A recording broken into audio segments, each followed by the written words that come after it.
and literally on the way out, just to grab any old hat. I was like, oh, that was my wife's hat. It was a pink hat. Grabbed it, chucked it on, and then that video just went like crazy viral. Hit like 1 million views. I wonder what it was about that. What do you think it was? So this week on Safe Harbour, we're doing something a little bit different because I met up with Johno Verity. You will know him from the guy that wears the pink hat and cycles around London at 4 a.m. in the morning when there's no one around, talking to his 283,000 followers on Instagram about history, St. Paul's Cathedral, all these incredible things. But this week, he brought his bike to Stroud. We met on the Common at 6 a.m. and we cycled around where I live here in the countryside, talking about manosphere, talking about turning 50. He told me the little anecdote about how the pink hat came around. He's a filmmaker, a snowboarder, a BMXer. We talk about the history of pink and how that came to be. Is he a pilgrim or is he a tourist? You'll find out. Go and get a brew and enjoy the show. What's it like getting older? That's a question that keeps coming up for me as you're talking about 50s. Because we've both turned 50 now. You turned 50 a few days ago, right? I turned 50, is it 1st of April today? Yeah. So yeah, 2 days ago, 30th of March, I turned 50. when were you? Were you September. March? September Last year, yeah. So what's it like getting older? I snowboard a lot, yeah. BMX a lot. I'm kind of not watching a huge amount of drop-off on my level. Certainly I feel like I'm actually BMXing probably the best I've ever ridden. Really? But probably not quite so progressively, but certainly with like refining like what I do and been like last year I probably rode some of the biggest jumps I've ever ridden, and yeah, so it's not, I don't really feel yet that I'm in decline. What do you notice about the passage of time shifting or changing as you're getting older? Now you're 50. Maybe. What's your relationship with time? I feel like time, in some ways, it kind of speeds up. A little bit. I feel like 5 years seems way less now than what it used to when I was young. I mean, which is kind of like understandable because it feels like 5 months. It's like a far smaller percentage of my life, isn't it? But yeah. What do you care less about? What do you care less about now than you did 10 years ago as a man? I think I'm getting better at caring less about what people think about me. Yeah. And also adhering to the rules that I feel I'm supposed to adhere to. Yeah. I think that's essential as we get older. And don't you think that just happens by default, or do we have to work at that as men? For years, I've looked at old people and just wondered why they kind of lost all sense of dress sense. You know, like, it just goes, like, is there a point where it just goes like pure practical? And so like maybe there is, like, yeah, maybe that's it. It's just like giving zero fucks, you know. You're just like, do you own anything beige yet? Yeah, no, I kind of do, but it's more just like I'm still wearing stuff that's totally impractical because I just like the way it looks. Yeah. You know, like that's something that I do. So not giving a fuck about giving less of a fuck. I think that kind of happens by default. But then some of the men that I work with, some of the guys that I coach, they're coming to me, actually, that's one of the things they're struggling with. About like giving fewer... Yeah, because I think a lot of men, we develop this I call it an operating system. So in your 20s and your 30s, you kind of got this dashboard of how you operate your life. Yeah. And get into 40s and 50s and it gets outdated.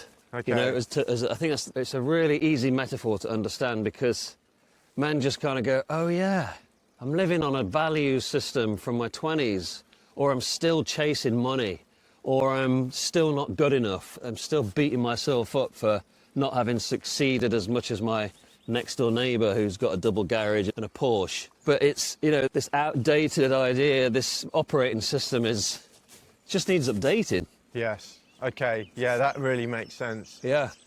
That's really interesting what you're saying about, yeah. So I've got a friend who, I have a company, actually. We have a production company, and one of the people that I'm doing this company with, he was a financial advisor. So he deals a lot with like all of the budgets and stuff like that. Anyway, yeah, the thing that he said was a lot of these people who intelligent jobs came with like doctors and stuff like that they were all just gripped by debt. Like Wow, really? like everything on finance and just it's a real surprise. I think that's quite a prevalent thing, and I just think, for what? Yeah. For what, like to have this thing that you can just kind of say, hey, I've got more money than you. Yeah. The reality is like, Yeah, well, You've got- like, I was listening to a book called, it's about money, it's The Science of Money. Anyway, I forget, that's not the name of the book, that's a really crap name for a book, that wasn't it. He said, so many men would chase a car, right, so let's say a Ferrari. yeah. He said, but how often do you, when you see a Ferrari, look at the guy that's driving it and go, oh, I wish I was him? You don't. You look at in fact, you do the opposite. Yes. You look at the car and go, nice Ferrari. Look at the dick driving it. So why the hell are we chasing this car when all it does is make you look a complete dick and no one's looking at you, they're looking at the car? It's really fascinating. It's a really fascinating perspective. And that could go for anything. That could go for a jacket, a nice jacket. It could go for anything material. I mean, I'm guilty. I like nice things. I do like nice things. I like this bike. It cost me a lot of money. And I thought, no, sod it, I'm having it. Yeah. Because it makes me happy. But I didn't go into debt for it. Yes. So it's nice to have nice things, but also to notice, what's important. And I think that's the other thing for me getting older. I don't know about you. I know what's important to me now. Okay. If someone said, what matters to you most right now, I could tell them. A lot of the clients that come to work with me don't. They have a sort of a skewed, and they go, oh, I don't know, actually, what's important to me? What do I care about? What do I want from this next chapter in my life? The next 10 years, if they just turn 40 or they just turn 50. So what's important to you? What's important to me? Time Yeah. and family. Okay. That's it. I punctured a lung in the new year. I was playing football and I fell funny and I tore a great big 7-centimetre hole in my right lung and my lung collapsed and I ended up in hospital. Pneumothorax. Yeah. I've had 2 of them. Have you? Yeah. I had one about 2 years ago. Yeah. Snowboarding. I hit a tree. Ouch. BMXing, broke a rib. Yeah. And then back in 2005, snowboarding. Yeah. Huge. I did a huge jump. It's on video. And both in the same side. Like when they went in 2 years ago, they were like, "Oh, you've already had this operation." I was like, "Yeah." What a little hole in your ribs. Yeah. But that hurts, doesn't it? Well, again, it's what we were talking about earlier is like young men, because we were talking about manosphere kind of territory, weren't we?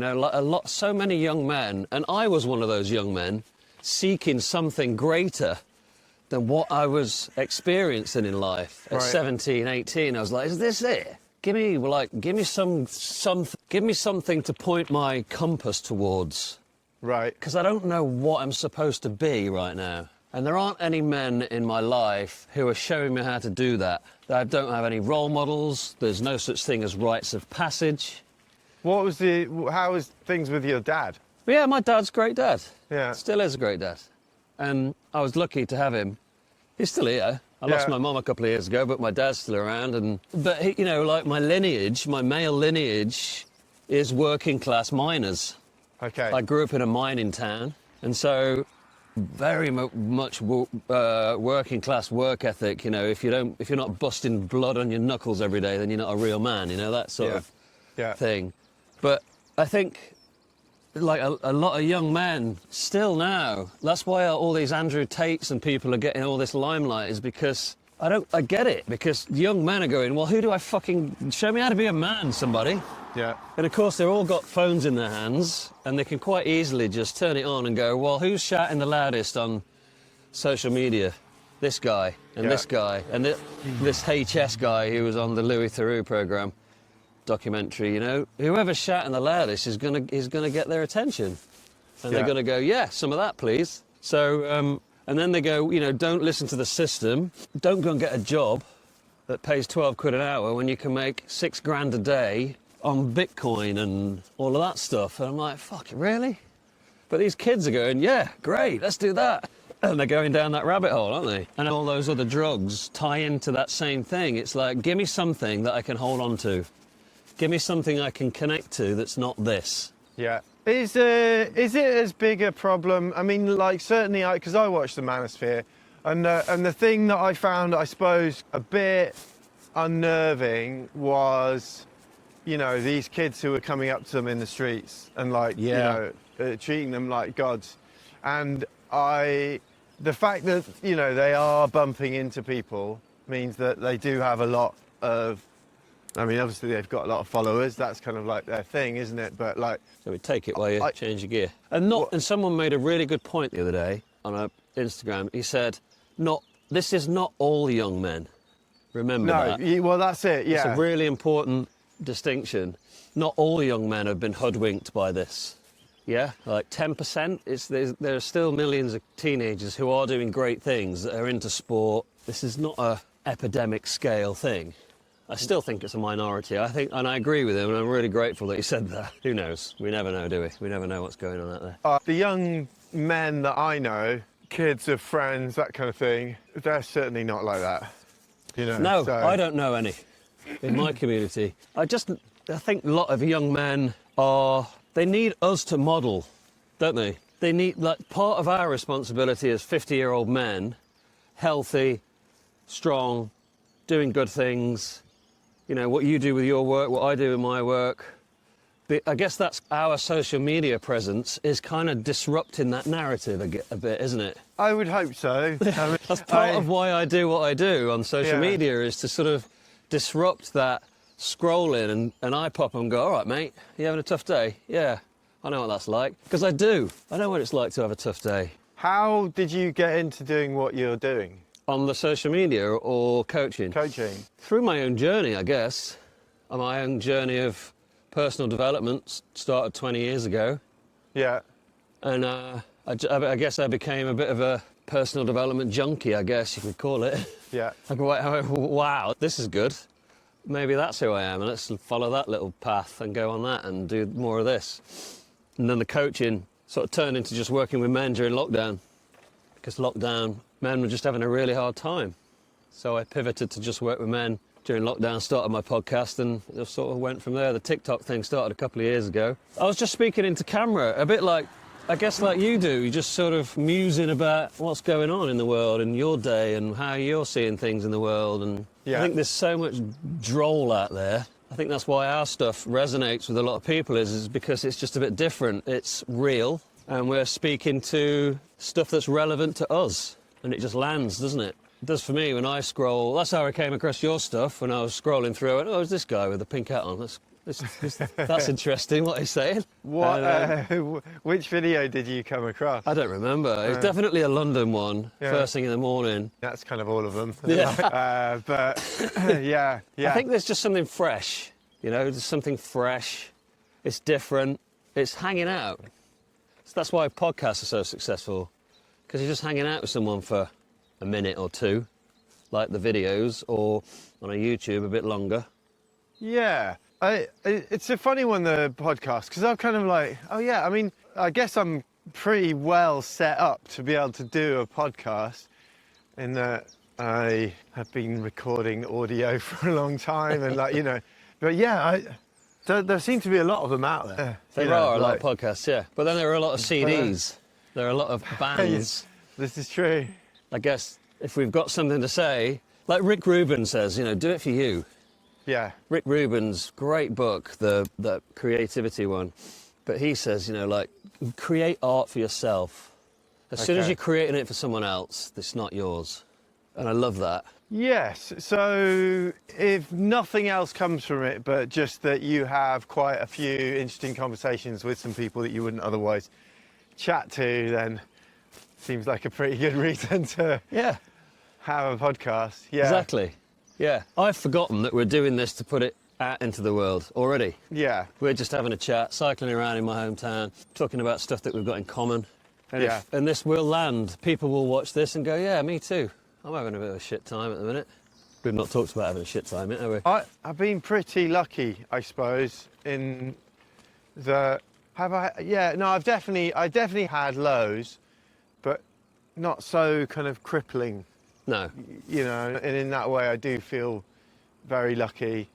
Yeah. But I suppose that's something that I've learned is what is the best thing to do when I am starting to feel a bit low, when things aren't going great, and having all these years of experience has taught me to go and do some exercise, to, you know, go and be with people. Yeah, if we're quick about it, we get over there. Get there before the car. Let's do it. When are you at your best? Like, when do you feel most you at this period in your life, in your 50s now? Between the hours of kind of 4 in the morning and probably about 3 in the afternoon. Wow, okay.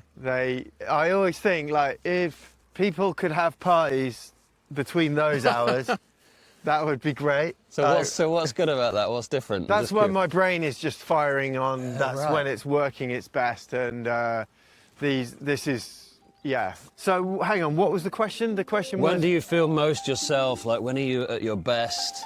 When do you feel most alive? Hey, how's the conversation going, man? Are you enjoying the podcast? It's a good one, isn't it? I just want to pause for a moment. I won't keep you too long. If this is hitting a nerve, then that is probably because it's not new. It's probably because something in you knows something is wanting to change, and that moment could be right now as you're watching this. You see, most men don't need more information. They just need a moment to stop and know that this is the moment. This is the moment that change happens. You can feel it in your belly, right?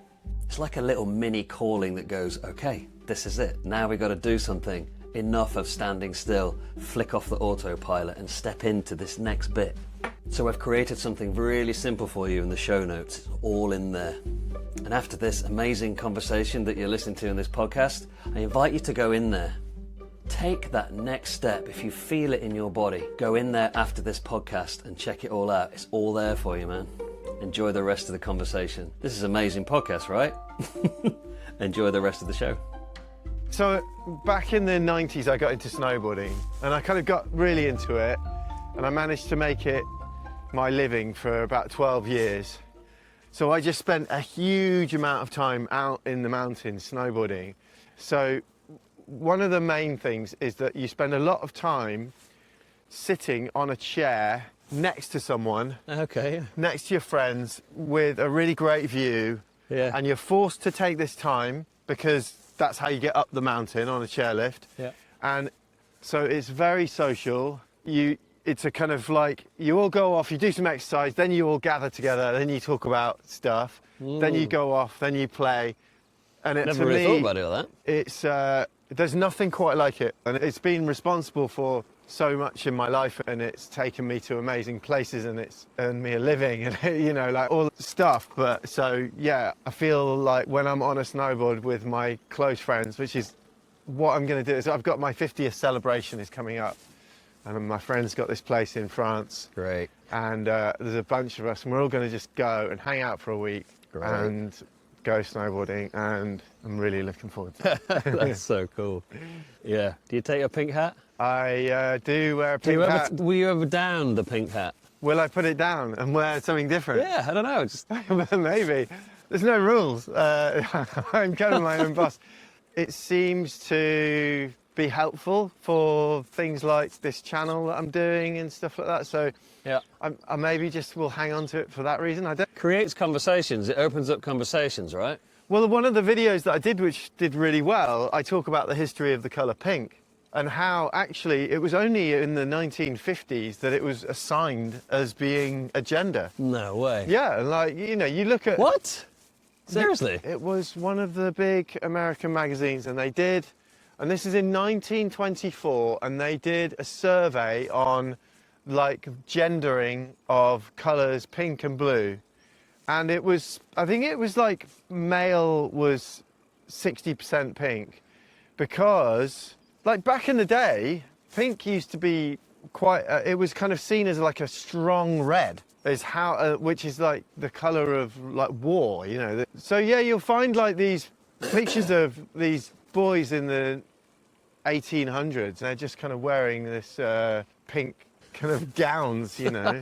I tell you what's useful is just that if you type in pink hat guy, pink hat history, I think it's like pink, yeah, something like pink hat bicycle, something like that, you'll find me. I wonder what people type in to find me. Bald head, big glasses guy, looks like Stanley Tucci. But the thing is, unless you've got that in your description, they won't find you. Yeah, that's where your description's quite important, like in your bio. It's quite a useful thing to have something that is... And you stumbled across it, really, didn't you? You were saying earlier, you just you're running out of the house and you just grabbed your wife's pink hat. Is my that right? first video that did quite well, I wasn't wearing one. It was I was just wearing a cap, and this was the serendipitous thing that just kind of happened for me, because I was mucking around with social media, just trying to figure it out, because I just don't want to be that 50-year-old guy who just complains about how stuff used to be better.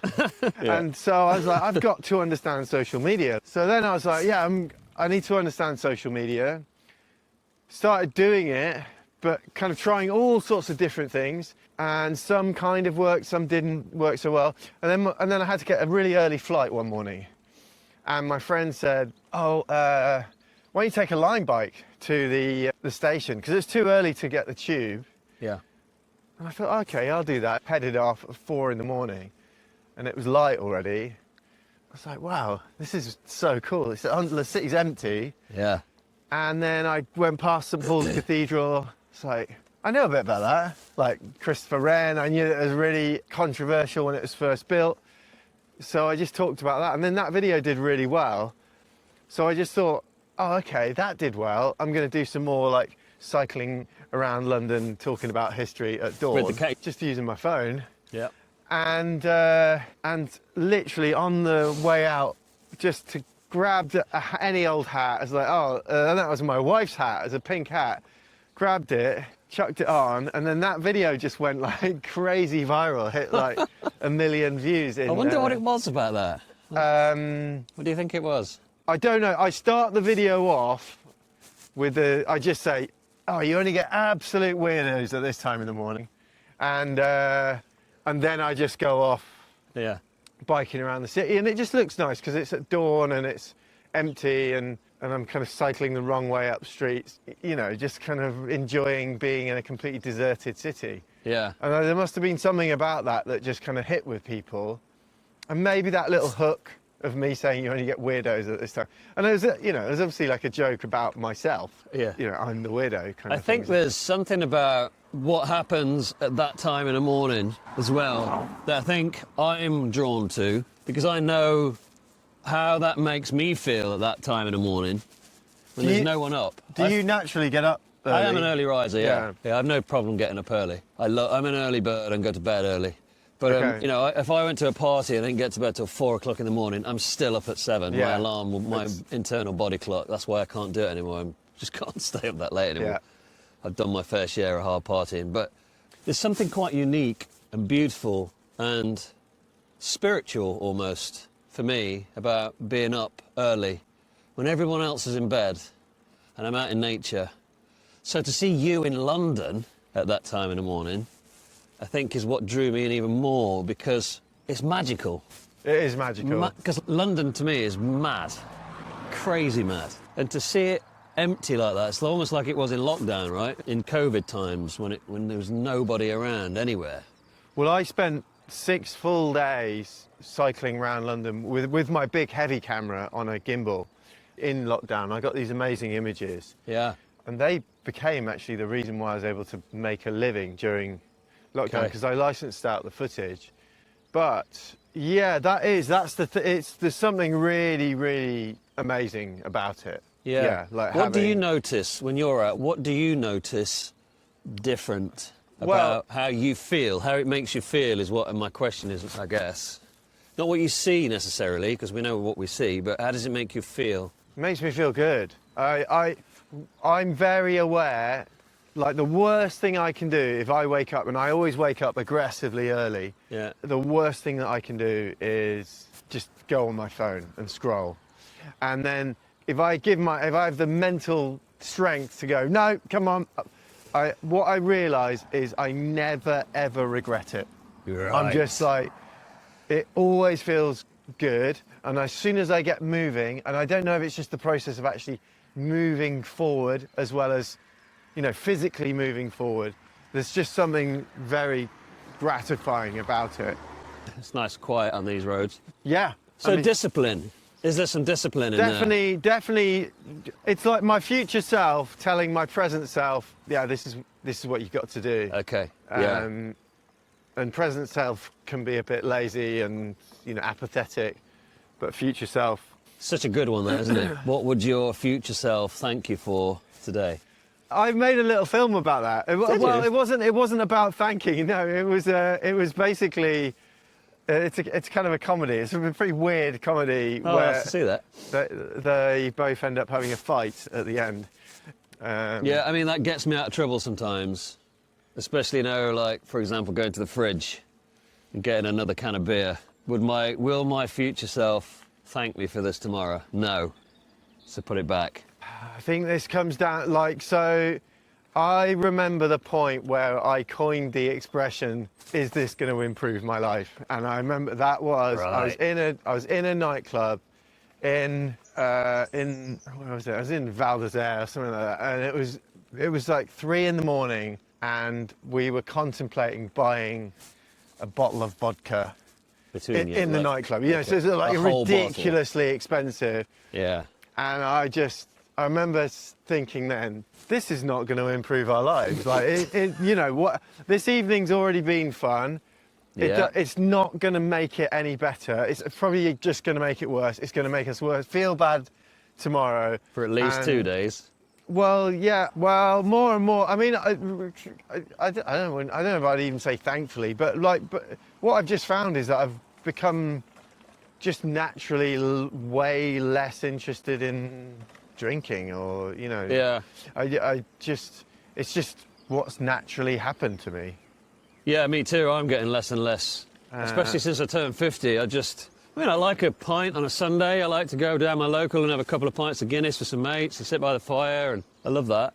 Yeah. But staying up late drinking is out the window now. I just don't go to parties that I know are going to go until 4 o'clock in the morning, because I can't stop. Oh, really? I'm always the last one up. Oh, are you? Yeah. Whoever's party it is, I'm always the last one up going, all right, come on, Jamie, it's time for bed. Come on, let's put one more track on. Let's go into the archives of the 90s dance music for one more hour. So there was this little story I heard recently about, I can't remember the names. It was some of this money book I was talking to you about. And they said, so this guy goes to a party with this multimillionaire, and they get to this, you know, like the Wolf of Wall Street house where they have that big party, you know, the big pool party. Yeah. Gets to this house, and this guy's a billionaire, and he's got Ferraris on the roof, a helicopter pad, all of this stuff, like Picasso's on the wall, massive party. And this millionaire says he's got £1 million in the bank, and he says to his mate, he said, yeah, but I've got one thing that this guy will never have. He said, what's that? Enough. He said, enough. Right. And that gave me shivers. That's one thing he'll never have, enough. Wow. And that's such a great gratitude thing. I come back to it myself. I don't have £1 million in the bank, but I've got enough. I've got enough. I've got a roof over my head and all of that stuff, and a camper van and an electric bike, and coming out with you for a hangout. That's enough. Yeah. I don't need any more than that. Yeah. I've got my health, as far as I know. I've got a few quid in the bank. I can put petrol in my car. All of those simple, basic things. Yeah. I think a lot of men, that's part of the problem, is they never got enough. Where does this come from? Does this come from, I mean, is this like in our DNA as creatures that have probably lived on the verge of starvation for hundreds of thousands of years, and that we, on finding something where there's bounty, we just kind of think we need to stock up because there might be dry times ahead, or I just kind of like wonder what this is. Accumulation of Stop. You mean like the industrious mouse? That's that little fable as well. Oh, You know, yeah. with the guy, the little mouse that collects all the nuts over the summer, and the other mouse is like, oh, sod this, I'm just going to eat all mine. And then winter comes and he goes and knocks on his door and goes, can I have, you still got some of those nuts? He goes, yes, come on in. It's Ricky Gervais where he tells that fable. Have you seen it? Yeah, it's brilliant. And then he goes, what does that teach anybody? Fuck around all summer and then go and sponge off your mate. Yeah.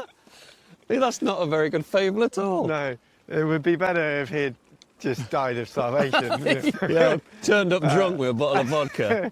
That would have been. Give me some of them nuts. That would have been true capitalism. Yeah, you know, yeah. Like, yeah, I mean, yeah. I think you're right, though. I mean, there's so much in our DNA in the blink of an eye in terms of how we've evolved, you know, from a couple of thousand years ago to where we are now, and even 100 years ago to where we are now. It's insane, the level of how much we've evolved, isn't it? Yes. So no wonder we're all behaving like this. We'll go up there. No wonder. Well, I think that it explains a lot when you start looking at how the kind of paleo man would have been. Yeah. It does explain a lot for like why we have feelings, you know, the way that we do. Yeah, Why- when is enough enough? Yeah. What are you actually? It's like something that I'm interested in and I like to ask people is, you know, if you think back to the last, well, you kind of think back at any different amount of time in your life, but say in the last year, when was the time where you felt you were really living, like you were having the best? Let's just say like 5-minute period of time where you're like, This is it. this is the moment. Great question. And what is that? Yeah. And why is it? Yeah. It's not happened for a while, I'm going to be honest. The best time. I think times like now, when I'm hanging out with somebody in nature, I've got no phone in my hand, no agenda to be anywhere or do anything. Yeah. This Yeah. is when I'm having my best time, like this. Well, to be aware of that is really great. I mean, I think that's ultimately what it is about, is actually like, am I enjoying this moment right now? It's like, yes, I'm enjoying it, you know. And then if you question that a lot, like, you can get to the conclusion, I think, that a lot of life is enjoyable when you just actually have a think about it, but so often you're thinking about other times. Yeah. Well, I have this 2-day rule that I speak about with my clients. Don't get caught up in anything further than 2 days ahead. Okay. And let go of anything further than 2 days behind you. Oh, that's great. 2-day rule. Oh, that's very Eckhart Tolle. Someone Yeah. told it to me when I was going through a bit of a tough time, and she said, to use the 2-day rule, it'll change your life. And I was a bit like, yeah, that's easy to say. She said, well, practice it, because it's a practice. Yeah. It doesn't happen like, it's not like click your fingers and everything will be okay. It's a muscle that you need to work and trust in it. That's my highest viewed TikTok video. Okay. Yeah. That's great. Yeah. How many views? 500,000, I think, or something. Sick. Or 500,000 likes. I don't know. Oh, right.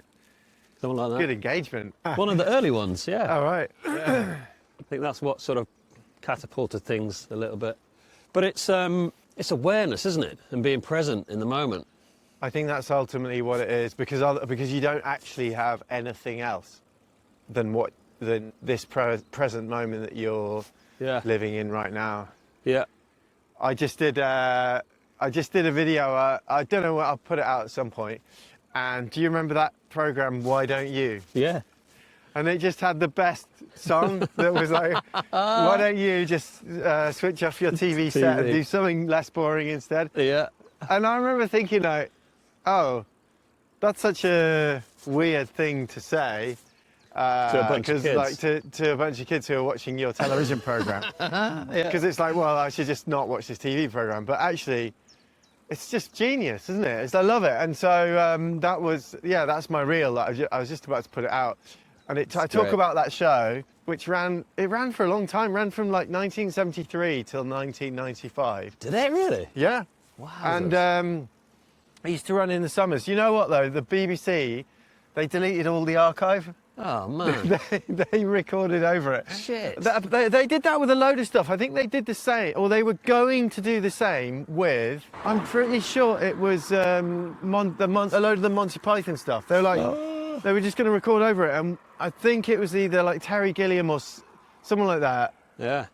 I need to get my facts better, don't I? But who were like, no, look, I'll buy them all off you, and did, Saved them. and that, yeah. But like, there's just so much. It's such a weird thing, isn't it? That like the tapes, having blank It tapes is now, was yeah. like more important. Yeah. Well, let's not go on the main road. Let's spin it around, and then we're good, aren't we? And then we'll go down there, turn left, and we're back at the van. Oh, okay. Yeah. So yeah, I think it's a really it's an important message. Be in the present moment. Be in the present moment. 2-day rule, yeah. And then also try and use your phone a bit less. I mean, this is the irony of this, but like, you know. Yeah. It's, So what would you say to men watching this who are in a place of feeling a bit lost and a bit stuck? I guess I just want to listen to them, ultimately. Like, I don't know if I've got much that I can say. Have I? Well, you said it, you kind do. of alluded, this is it's kind of what we're doing now. What you were saying earlier was, if I want to feel a bit lighter and reflective, I get on my bike and I go out in London Call a at friend, 5 get on a bike, go on a ride. I Yeah. mean, how about that? Yeah, it's, I would say the same. I would say, put your phone down and just get out. You don't have to put your phone away. You can take it with you, but just get out in this. Get out in nature. Yeah. Breathe in, because instantly I get a new perspective if I come out into nature. Doesn't matter what time of year it is either. It can be cold, it doesn't matter. Just get out. Cooped up in the house or stuck in front of a laptop all day, especially if that's what you do for work, try and get out. Because, you know, some people get to the gym and everyone's got their own thing, but that's just one inside to another inside. Yeah. Gyms are great. I go to the gym and have a sauna and an ice bath and all that stuff. But this, just getting out in nature and just the expanse and blue sky. It's pretty good, isn't it? Yeah, I just don't feel so closed in anymore. There's possibility. You only travel. Yeah. That's another one, isn't it? Get out the country, especially ski slopes and places like that where it's just you're not in your hometown anymore. You know, you're in less familiar territory, and you've got to be a bit more aware of what's going on. And how do you feel about that when you travel? How does that make you feel? I love it. I mean, I get to travel a huge amount of work these days, so I do filming work. Yeah. And I think that's why I'm going to have to somehow figure out a way of working until I die, so that like I can do that side of things and travel. And there's something about traveling when you're working. I realized really early on, when I was 21 years old, I went traveling around South America. I had 6 months there, and I was just kind of this eternal tourist, and that really did my head in. I spent 3 weeks working in Ecuador on this ecological reserve and when I started working in a place, then I started enjoying it. And so if I have a reason to be somewhere, then I really like it. And if I'm just being a tourist, then I struggle. I also have this kind of thing for life. Are you a pilgrim or a tourist in life? Oh, does that mean I'm a pilgrim? What's the definition of a pilgrim? A pilgrim is someone who, if you go on a pilgrimage, tend to go without money in your pocket and trust the universe. You're going to meet lots of strangers you're going to trust that you're going to get food to eat, a place to sleep. And if not, then Satish Kumar, the Indian guy, he said it because he walked from India to Washington to the president. I think it might have been for the Vietnam War, maybe. Right. He said, because him and his mate walked all that way. He said, when we couldn't eat, that's just an opportunity to fast. Okay. And if we had nowhere to sleep or nowhere to stay, then that was just an opportunity to sleep under the stars. So he reframed everything into an opportunity rather than I don't have. Yeah. So a pilgrim trusts in what's meant to be will be. This is really interesting because my wife and I have always struggled with going on holidays together, because ultimately I realised that I am a pilgrim and she is a tourist. Okay. She hates the instability of not knowing, and I love, if I don't know where I'm going to sleep, I'm quite happy. In fact, it actively makes me happier. Yeah. That makes her incredibly unhappy. Okay. And then all of those things that you talked about, that's That is quite interesting that you've kind of put it in that way. So Yeah, it's a lesson, a life lesson I've kind of given. Are we off-road? Just go across. We'll go across the common, yeah. That looked pretty good. Try and get on the fairway. It's a bit bumpy, but direct. Yeah. Do you have children? I've got a daughter. She's 16. Yeah. She lives in the French Alps. She's a boarding school. I mean, she comes over a lot. Yeah. It made life complicated for quite a while because I didn't miss a month. Up until COVID, I went over there every single month, and that was so I had to keep a second place over in France. I had to all of the flights, all of the travel, all of that stuff. It was an expensive way of doing things. I mean, it still is, but all right. So, what's a lesson? Because I often think, I wonder, what are the lessons that my kids will say? My dad was great. He taught me this. Oh, what lesson would my daughter? Yeah, one day she'll say, my dad always used to say. I don't know if it would be about what I say, but I hope that she would learn from me that there are different ways of doing things in life. Yeah. Like that doing things going down the conventional route doesn't have to be the only way. Yeah. Because that was very much my dad. He was a stone sculptor. No, he was unconventional. Oh, of course. Yeah, I saw a video about your dad. Yeah, amazing. And that's so. I've never worked like a 9 to 5. I've only ever been self-employed. Yeah. And somehow managed to make that work. And yeah. Sometimes I long for the security of knowing that there's this kind of constant paycheck coming in. That's the part of you, though, right? But it's only a part of me. Yeah. And I'm pretty happy what I've been able to do with it all. Yeah. Yeah. So I would hope that she will look at me and be like, yeah. My dad taught me to be. Just kind of think outside the box a bit. Yeah. And don't do as you're told. Definitely, yeah. I mean, that's what I teach my kids. Never do as you're told. Yeah. And always ask why. They're the two lessons. Let's finish there, man. Yeah. What a great ride. Enjoyed that. Yeah. Fantastic. Cool. And it's still only what time? What is the time? 10 to 8. 10 to 8. Sexy. Nice. Okay, I'm going to cut that down. Man. Catch you later. So, that's another episode of Safe Harbour. Thank you so much for being here and listening in on this amazing conversation. And if you enjoyed today's show, give us a follow, give us a like, and share this with another man who you think might need to have this conversation. Another new guest next time. Tune in. Have a great day, man. And remember, you are amazing, right?